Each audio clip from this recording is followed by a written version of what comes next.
She didn't need praise, flashy lanyards, or Friday shout-outs. All she ever wanted was for the damn system to work, quietly, efficiently, and without anyone needing to think twice about why it just kept running. For 8 years, she had been the invisible hand behind every clean deploy, every silent failover, every morning the office came online without a single ping of complaint. It was the kind of reliability no one clapped for. But she didn't care. Until Chad Mercer arrived. On his 3rd day, he hovered over her desk, reeking of confidence and cologne. He didn't greet her, he barked. "Too verbose," he muttered, eyes scanning the terminal window like he was skimming a BuzzFeed article. Before Selena could even blink, he pressed a key combination and wiped out a script she had spent 2 years refining. It wasn't just a script, it was the script. It ran nightly backups, caught crash loops before they spiraled, handled version control sanitation, and even pinged a hidden Slack bot when a disk usage spike looked suspicious. It had been quietly saving the company thousands in downtime and consulting fees for years. Now it was gone in 2 seconds because a man in a button-down shirt didn't like how it looked. Selena's fingers hovered over her keyboard, stunned. Not from anger yet, but from a slow, sinking clarity. Chad Mercer was the kind of man who burned down the kitchen to kill a fly. The kind of leader who confused shouting with strategy and movement with progress. And now he was her boss. He strutted out of the server bay with the arrogance of someone who once rebooted a router and called it fixing the internet. He'd come from some failed crypto startup that never shipped a product, but apparently knew how to charm a VC. The kind of company that measured success in slide decks, not stability. And for reasons beyond Selena's comprehension, TechCorp's executive board had decided he was the one to lead IT into the future. The team watched him with forced respect. He called them champ, all of them, men and women alike, but especially the women. He cracked jokes during stand-ups, none of them funny, and steamrolled every suggestion with, "We did it differently at Blazement." Blazement, that was the name of his startup, a company that once pitched cloud-based pet insurance on the blockchain. It had folded in less than a year. Now he was here with a keycard and full admin access, slashing through years of Selena's infrastructure like it was some messy garage in need of spring cleaning. He called her code legacy. He said her monitoring tool was too old school and replaced it with some bloated third-party dashboard that crashed on Firefox and didn't support dark mode.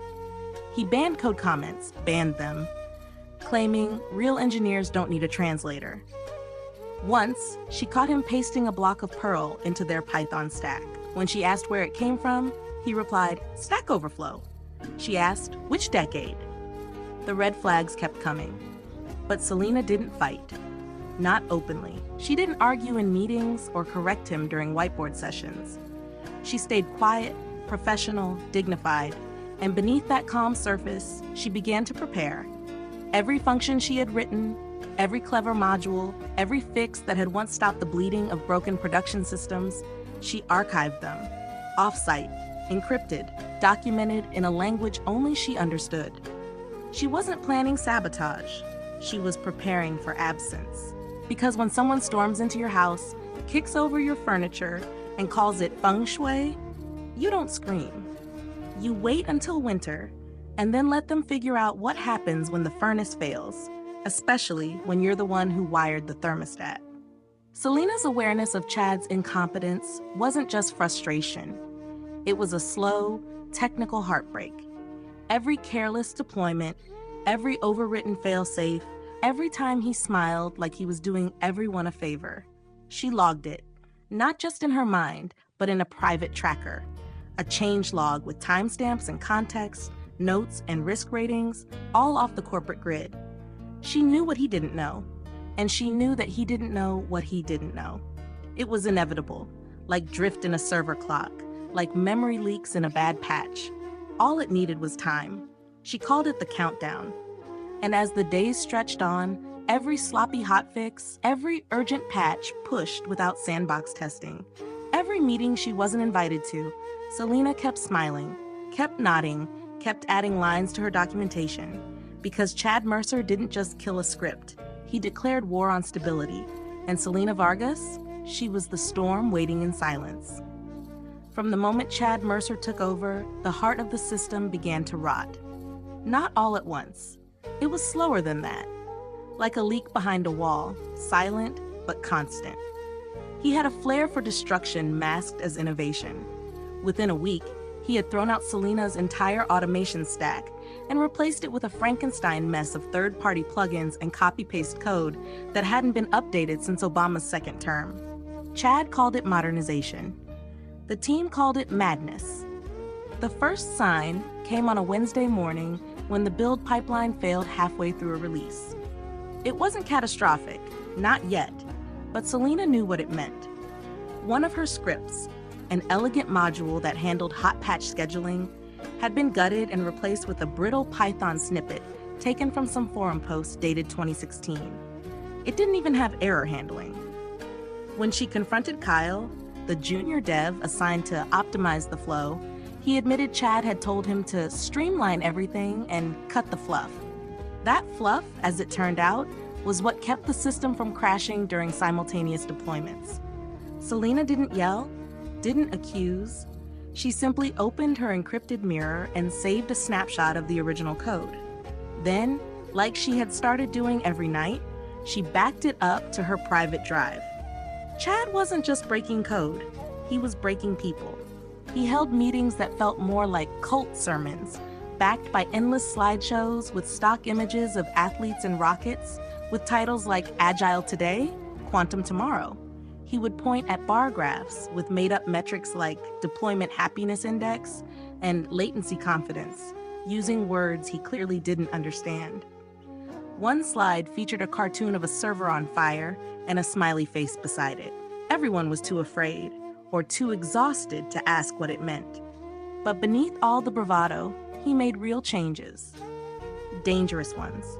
He banned the custom log parser Selena had written, a lightweight tool that flagged anomalies in milliseconds and forced the team to use an enterprise-grade solution with a monthly subscription and a UI so bloated it took 2 minutes to load.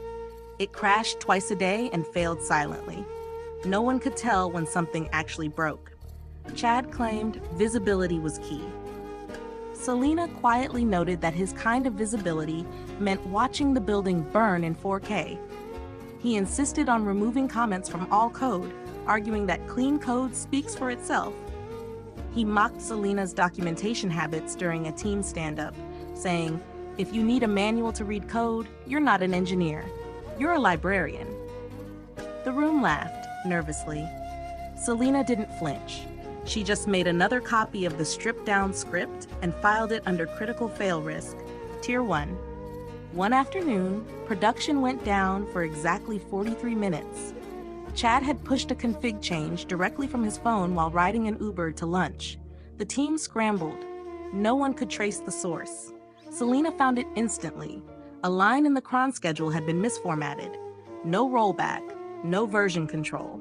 When she brought it up, he smirked and said, "Well, it's fixed now, right?" Selena realized something deeper in that moment. Chad didn't just misunderstand the system. He believed it would forgive him. So she kept going. Quietly, steadily, she began isolating her work. She restructured her scripts to run independently from Chad's new framework. She encrypted everything.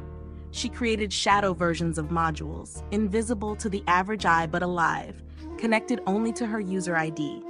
Each one had a single trigger: run if Selena is still here. She didn't sabotage, she documented. And with each careless commit Chad made, she watched the future of the company bend under its weight. Chad liked to think he was rebuilding, but all he was doing was sanding away the foundation and replacing it with duct tape and slogans. By the end of the second week, he stood in front of senior leadership with a deck titled "Revolutionizing Legacy Systems: A New Dawn." He took her diagrams, renamed her architecture, and presented it as his own. Called it Mercer Resilience Model. He flashed uptime graphs she had maintained for years and added a photo of himself high-fiving an intern. Selena sat in the back, silent. She didn't interrupt. She didn't call him out. She just opened her laptop, updated the audit log, and added one line of code to the fallback daemon. A condition small and clean. If user equals Selena.Vargas, then exit no damage. No harm, just a soft truth. This only runs if the person holding it knows what it means. And if Chad Mercer didn't know that line existed, then he never deserved to run the system in the first place. It started with an empty calendar invite. The weekly architecture sync, a meeting Selena had never once missed in 8 years, disappeared from her schedule. No cancellation notice, no explanation. At first, she thought it was a glitch in Outlook. It wasn't. The following week, it happened again. By the third week, when she saw Ben, a new hire who once confused HTML with Java, walk out of the boardroom smirking and talking about streamlining the resilience strategy, Selena knew she was being phased out. Not fired, not confronted, just erased. Her title remained, her badge still worked, but piece by piece, her role was carved away. Critical alerts were rerouted to other engineers, most of them too inexperienced to even understand what they were looking at. Build responsibilities were passed to Kyle, who once bragged about rebooting a crashed node by literally kicking the server rack. Logging oversight went to Nate, whose primary skills seemed to be not asking questions and being over 6 feet tall. Chad had a strategy. It was simple: surround himself with people who wouldn't challenge him and slowly isolate the one person who could. He started calling her legacy, historical architecture. Jokingly at first, then with increasing sharpness. We need forward thinkers, not relics, he said one morning in the kitchen within earshot of half the team. No one laughed, but no one defended her either. Selena didn't react. She simply stirred her tea, walked back to her desk, and opened her terminal. She had been preparing for this. Every module she had ever touched, every script she had nurtured into stability, every line of logic that kept the company's infrastructure breathing, she began rerouting them one by one. Not outwardly. Not in a way that would raise alarms. Quietly, elegantly. She threaded in a condition so simple it looked like nothing to anyone who didn't know what to look for. If current user equals Selena.Vargas, then exit 77. It wasn't sabotage, it was safety. It meant that if she was removed, if her access was revoked, the automation would stop. Not with an explosion, not with a crash, but with a silence so total it would take days to notice what had stopped working. Chad didn't notice. He was too busy pushing his new vision, too busy renaming things that didn't need changing. He had a habit of editing documents just to put his initials in the version history. He would reorganize folder structures, not for clarity, but because he thought it made him look like he was doing something. And the team, they adapted. Out of fear or survival or the simple fatigue of fighting battles that never ended. People like Ivy, who had once stayed late with Selena to patch security holes during a holiday outage, now looked away in meetings. Not out of malice, but because Chad was the kind of leader who took names, who remembered who questioned him. So Selena kept working, not on their system, on hers. She built a mirror, a quiet, off-grid reflection of the company's infrastructure. A private dashboard, a heartbeat monitor, a rolling log of every system she had ever touched. She watched Chad's changes flow in, tracked the growing gaps, the missing redundancies, the dependencies he never mapped. She didn't speak. She didn't warn him, because she had already warned him.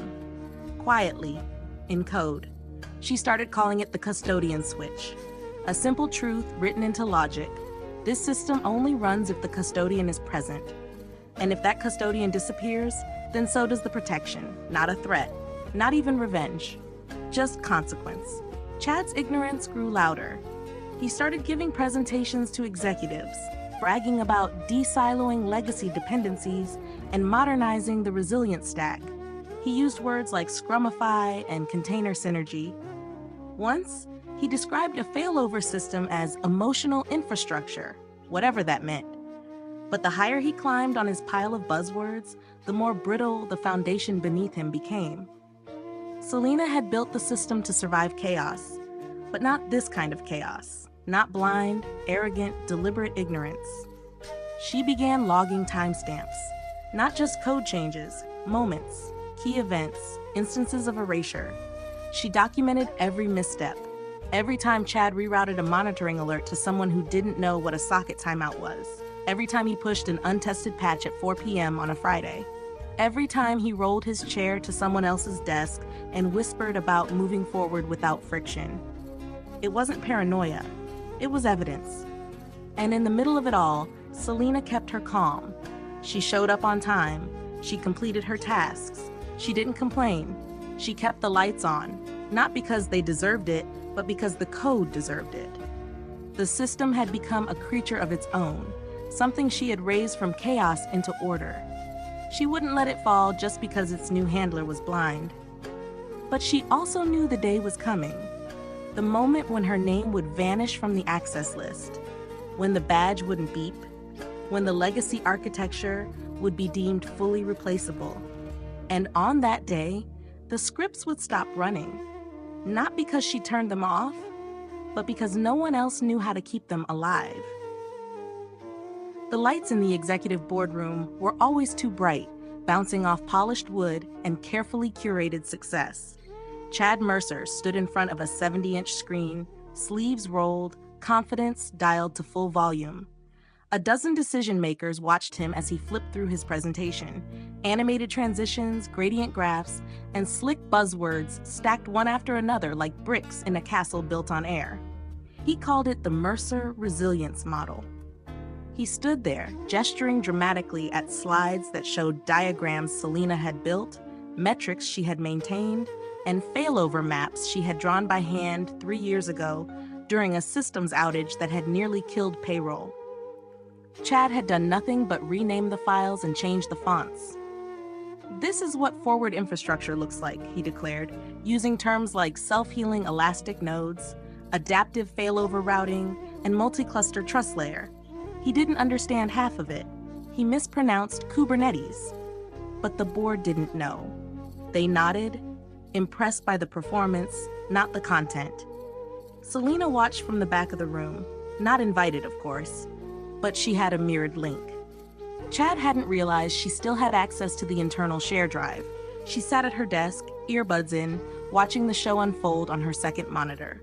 Her face was calm. She didn't type, didn't speak. She let the betrayal pass through her like a wave. The scripts, the architecture, the internal recovery stack, it had been hers. Forged not in strategy decks, but in sleepless nights, in quiet debugging under failing fluorescent lights, in Slack threads at 2 a.m. with engineers too tired to think but too loyal to let the system die. She had stitched it together with more than logic, with instinct, with memory. And now here he was, repackaging it into a corporate success story. Selena didn't rage. She didn't call anyone. She didn't write a rebuttal email. Instead, she stood up, walked across the floor to the server closet, the one barely anyone used anymore, and stepped inside. The hum of machines welcomed her like an old friend. It was cold, quiet, and honest. Wires didn't lie. Code didn't pretend. She sat on the rolling stool, the same one she used during those long migration nights, and opened her laptop. The scripts were still hers. Her silent army of daemon jobs, backup handlers, load balancers, watchdog loops, disk recyclers. They weren't visible in the dashboard Chad loved to flaunt. They weren't flashy.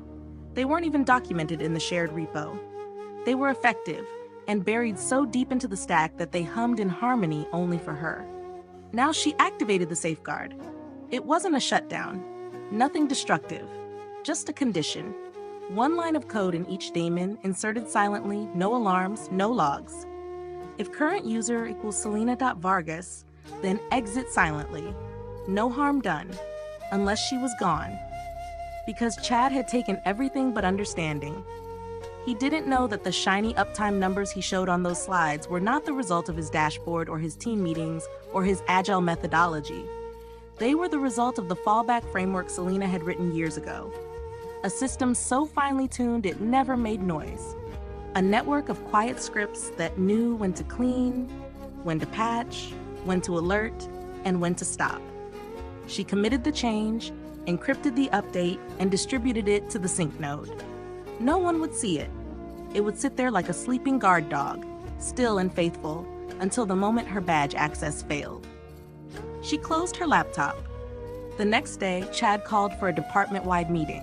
He strode in late, of course, tossing his phone onto the table like a magician dropping a prop before a trick. He talked about modernization and cloud-first pivots, about tightening the ops layer and moving away from legacy patterns. He nodded at Kyle and Nate as he assigned them new responsibilities they barely understood. He never looked at Selena, because she had become wallpaper. In his mind, she was background, faded, already gone. Just another piece of tech debt waiting to be written off.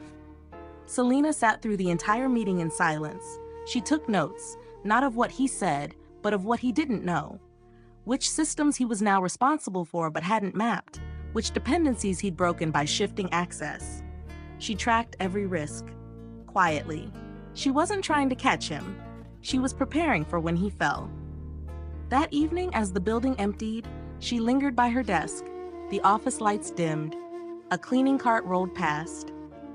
Selena opened her console one last time.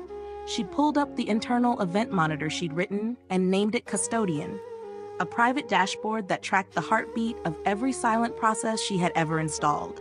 She added one label to the top of the screen, Custodian, status active. Then she closed the window, packed her things, and walked out.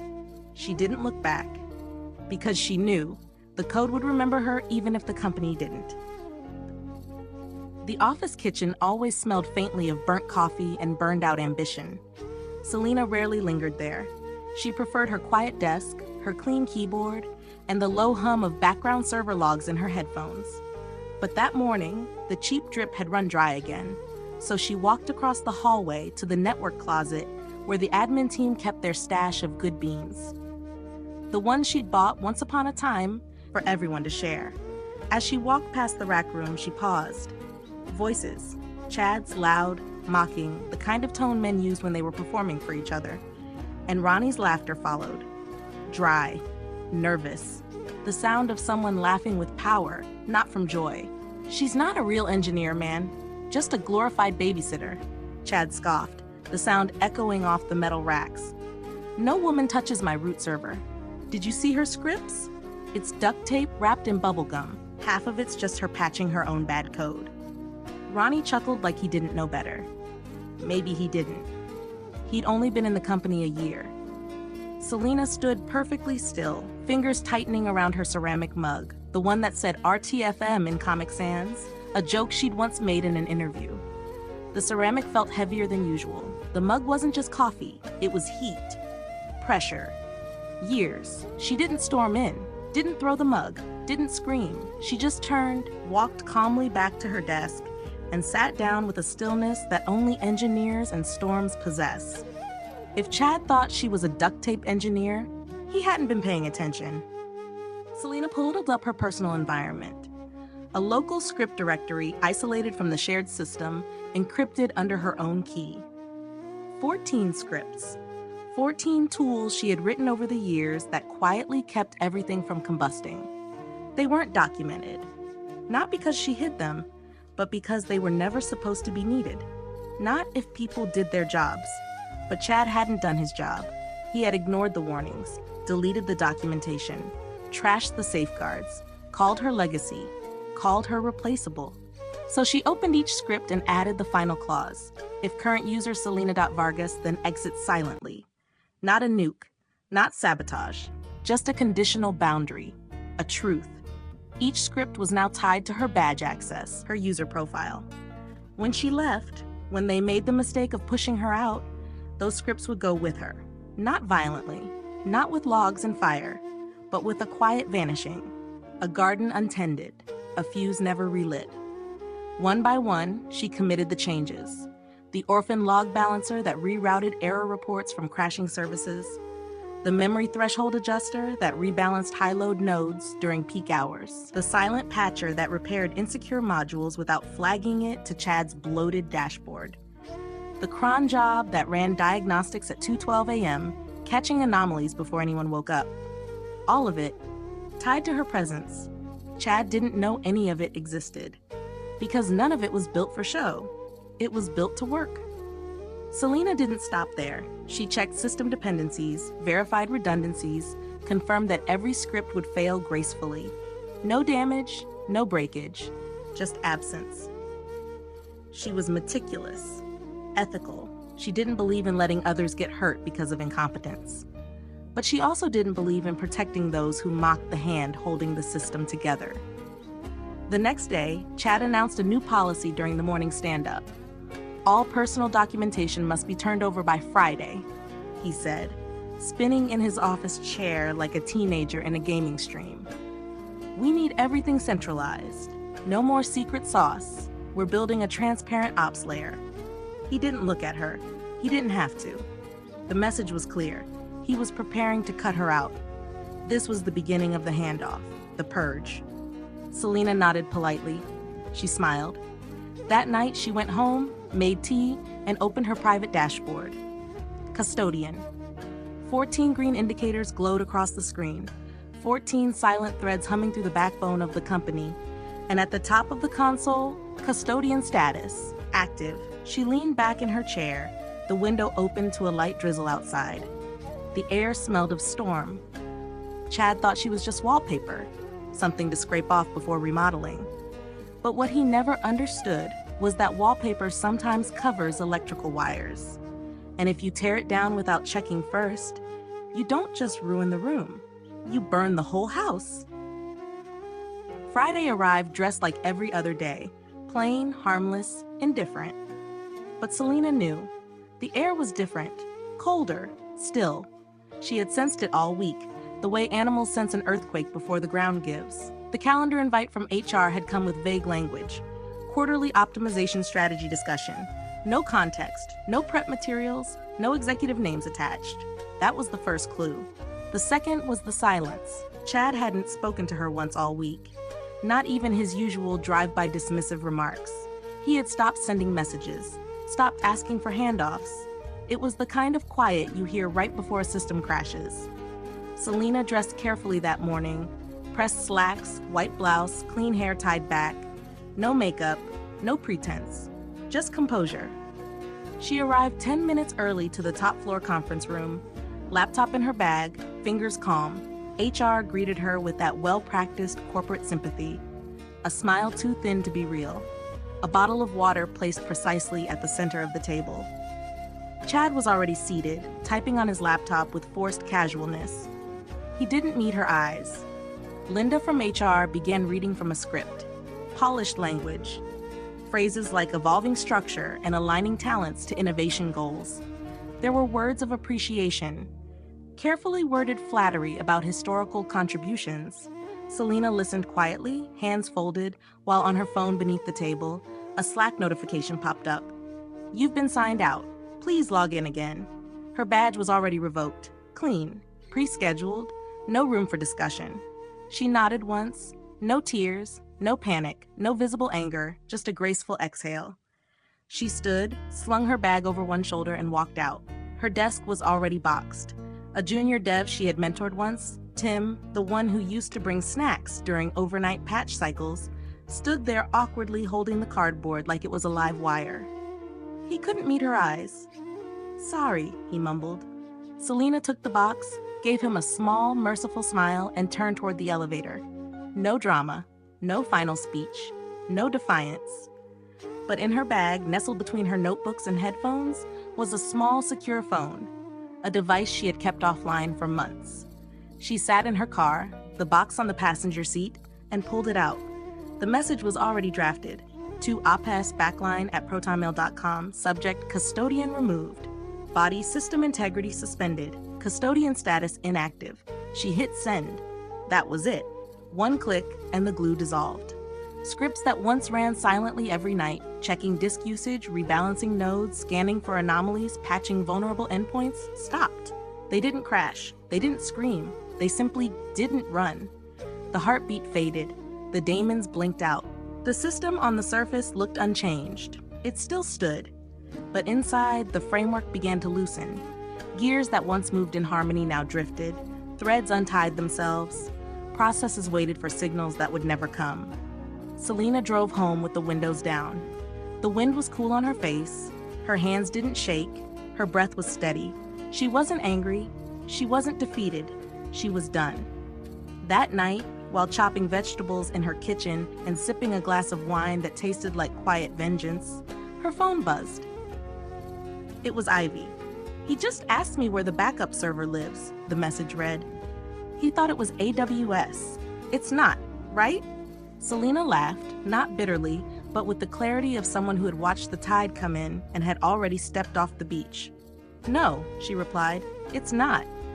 Because the backup server had been hers, and now it was just a ghost in the machine, one that whispered only to the hands that once cared for it. The storm hadn't come yet, but the skies were dark, and Selena knew they had no idea what they'd already lost.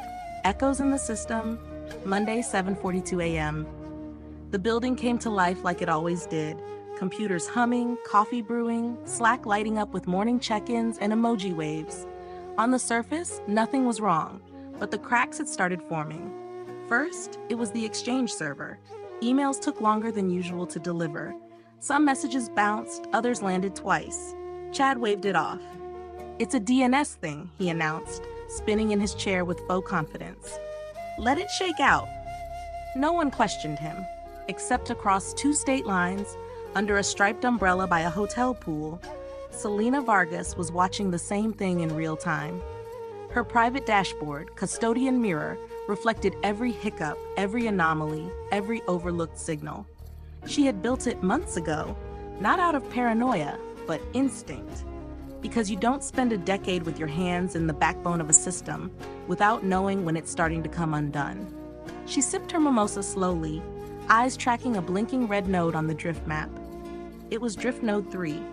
It had begun to desynchronize from the master clock, a silent, invisible shift that most engineers wouldn't notice until it caused serious problems. But Selena had written a self-correcting script 3 years ago, a quiet auto-healer that ran every night at 2:12 a.m. without fail. No logs, no fanfare, just a fix, tucked neatly into the dark. But that script was gone now, because that script only ran if user equals Selena.Vargas. And Selena wasn't there anymore. By 8:15, internal ticketing started lagging. A few dashboard graphs failed to load. One of the status check pings for the payroll queue was missed, but nothing big enough to cause alarm, yet. Chad walked past the engineering bay humming, holding his coffee like a trophy. He saw the red flags on the status panel and waved his hand. "It's normal Monday noise. Chill." Meanwhile, Selena refreshed her panel and smiled. She wasn't angry. She wasn't even bitter anymore. What she felt was something colder, more earned, satisfaction. Because what they called noise was the sound of a machine forgetting how to breathe. The cracks weren't explosive. They were slow, patient, inevitable. Processes that once pinged each other in perfect cadence now began to stagger. Timing mismatches, token expirations, drift. No one panicked. Not yet, but the engineers started whispering. Ivy texted her again. "We're seeing weird memory spikes on the sync clusters. Chad says it's nothing. He's calling a vendor. Wants to run diagnostics from the outside." Selena didn't respond immediately. She leaned back, closed her eyes, and let the breeze carry the sound of the pool's ripple. Inside TechCorp, support calls started to trickle in. A few regional sales teams couldn't access live dashboards. Password resets weren't going through. The Slack bot that tracked shipping metrics froze in a loop. Still, Chad refused to take it seriously.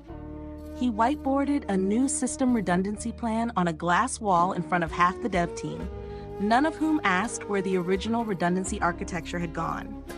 That had been Selena's work, the one he had repackaged, renamed, and presented to the board, the one that was now quietly not working. And yet, no one asked why. Because to them, it all looked mostly fine. That was the danger. Selena had built the infrastructure like a cathedral, intricate, balanced, interconnected. It didn't fall in flames. It fell like stained glass, one cracked panel at a time, each depending on the weight of the other, until gravity made the choice for everyone. By afternoon, Ivy called her. Not a message, a full call. Selena stared at the screen, let it ring 3 times, then answered. "Ivy? Selena, it's starting." "I know." He's blaming our ISP, wants to file a support ticket. He's asking if we were using something called orphan load balancing? Selena almost laughed. He deleted that last month. Oh, there was a pause. Selena could hear the hum of chaos behind Ivy's voice. Keys clacking, stress breathing. I'm sorry we didn't stop him, Ivy whispered. Selena was silent for a moment. Then she said, you don't stop a flood once the dam's cracked, you move uphill. She ended the call gently. At 4:03 p.m., one of the internal financial reconciliation tools failed its end-of-day process. A cascading logic delay halted the ledger update.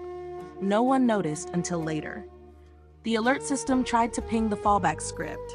It was gone. Because fallback only ran when Selena did. And now, as the office lights dimmed, as people packed their bags thinking it had just been a weird, buggy Monday, Selena took one last glance at her mirrored panel. Red indicators blinked softly, like dying stars. Not chaos. Not yet, but inevitable.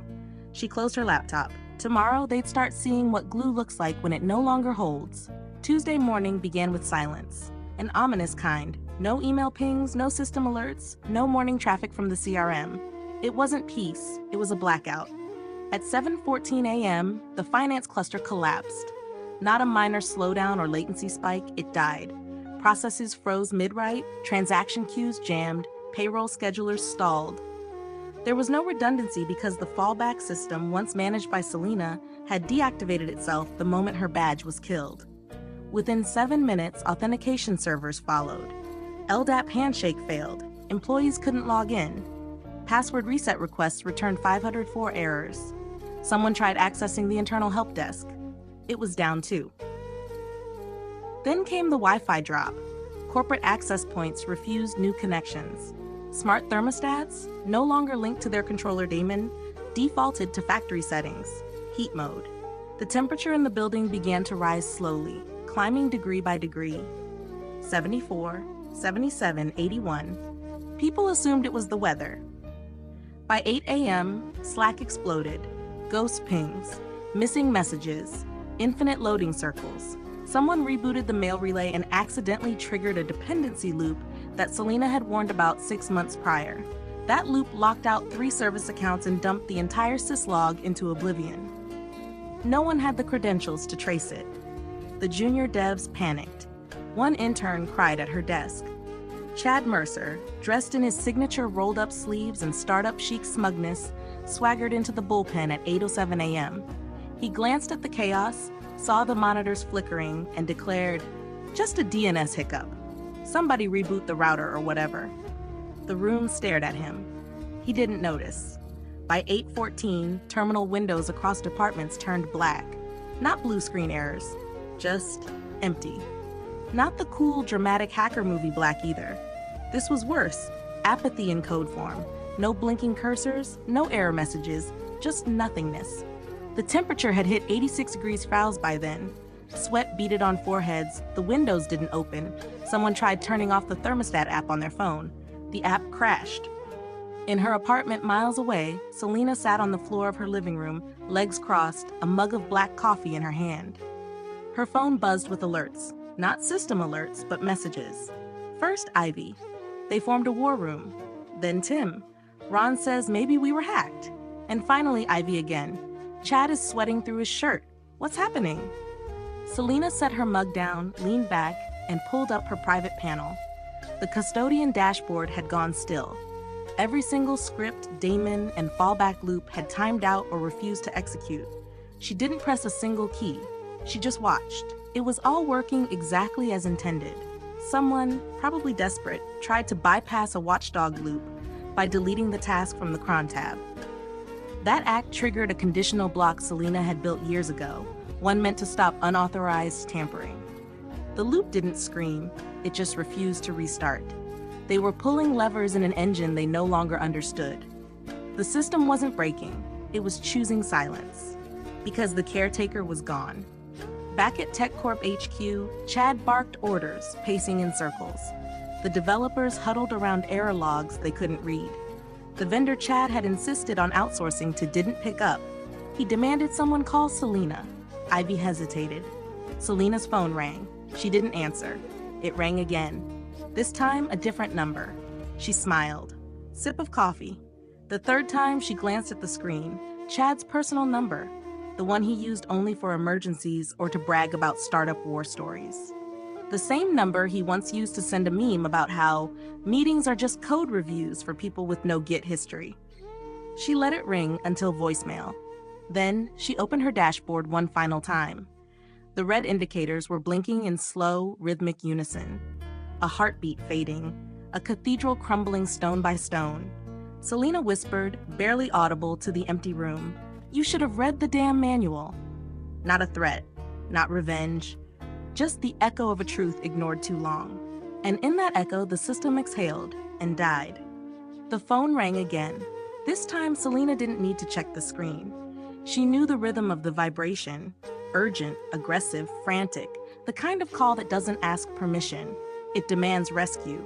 She let it ring once, twice, 3 times, then answered with the calm of a woman watching a house burn from a lawn chair across the street. "Selena Vargas. Selena, this is Robert Castle." The voice exploded through the speaker like a panic attack wrapped in authority. "I need to know right now, what the hell did you do?" Selena didn't flinch. She walked to her window, stared at the gray skyline, and replied, her voice low and even, "Nothing." Silence on the other end. "I didn't break your system," she continued. "I just stopped fixing what you didn't even notice was breaking." There was a long pause, the kind of silence that only follows realization. She could picture him now, Robert Castle, CEO of TechCorp, the man who greenlit Chad Mercer without reading his resume past the word startup. Probably standing in his glass office, tie loosened, eyes wide, phones lighting up around him, execs circling like buzzards over a carcass. "Our finance systems are down. No one can log in.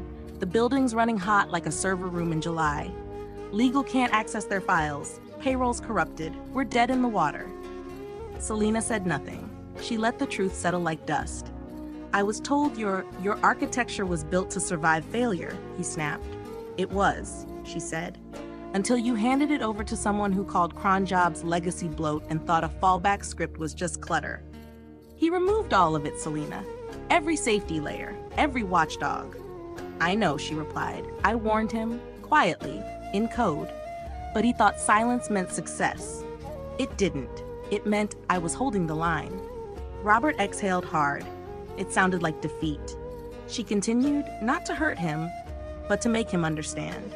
"The Mercer resilience model you approved, that was my work, stripped of its integrity and presented with different colors.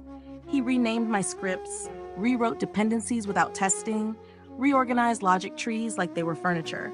He didn't know what held your system together. He just liked how it looked on a slide." Another pause, a sharp inhale. "What would it take," Robert asked quietly, "to bring you back?" Selena didn't answer right away. She looked at her desk, clean now, free of the years she'd spent piecing that infrastructure together.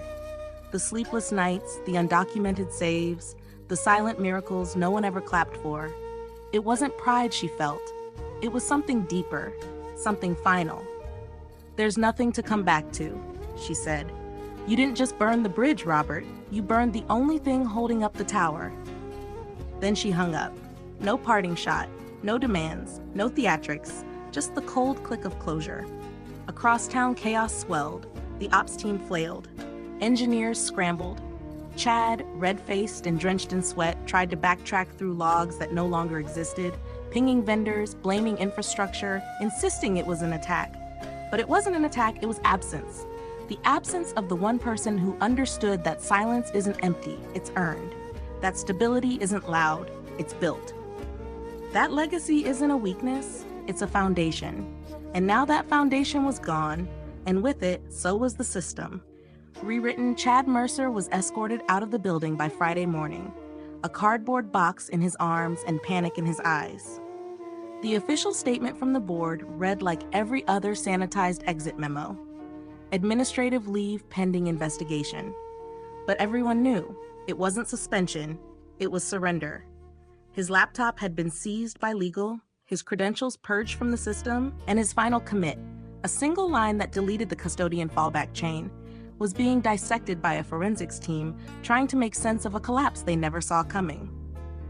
They wouldn't find sabotage. They'd find absence, absence of caution, absence of humility, absence of the woman who had built the system brick by brick, line by line, and then quietly stepped away. Meanwhile, across town, Selena Vargas sat in a clean, sunlit office with a standing desk and noise-canceling headphones. No overhead lights buzzing. No one hovering over her shoulder asking if she could explain the code like a story. No more stolen credits, overwritten commits, or comments labeled too verbose. She was now consulting for their largest competitor. They didn't ask her to interview. They didn't ask her to justify her resume. They just handed her a contract with double the pay, a secured laptop, and a simple request: build it right. And so she did. She woke up at peace, logged in without dread, created without fear. The code she wrote now bore her name and only her name, and no one tried to rename her work to stroke their ego. Wednesday morning came soft and warm, with rain against the window and steam rising from her second cup of coffee. Selena opened her inbox and clicked compose, not out of revenge, not out of pettiness, but to close the loop to CEO@techcorp.com. Subject final note: body, next time let the woman touch the server. She didn't sign it. She didn't need to, because by now they all knew. The system hadn't failed because she left. It failed because she was the one holding it up. And in her absence, the real legacy rewrote itself. Not in code, not in dashboards, not in uptime percentages or cloud diagrams, but in silence. A silence that said, you replaced the wrong person. And now the infrastructure knows it.